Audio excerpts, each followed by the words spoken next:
Гэта нагадала мне цьмяную гісторыю пра мутных апсітаў і пра жанчыну, праз якую гэты бізнэсовец запампаваў сваімі грашыма амаль усе медыя і апазіцыйныя структуры, што базуюцца ў Літве.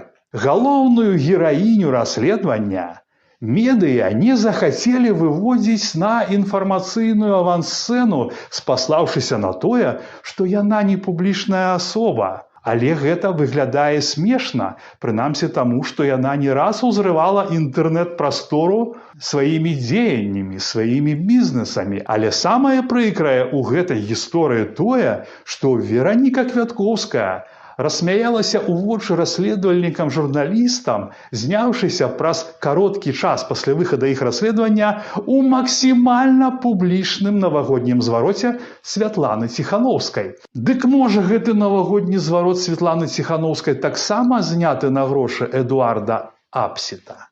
Я хачу нагадаць усім удзельнікам працэсу, што галоснасць працуе не толькі ў бок банды Лукашэнка, а і ў бок дымсілаў таксама, і вельмі верагодна, так можа здарыцца, што які-небудзь расследавальнік-журналіст сам стане аб'ектам расследавання.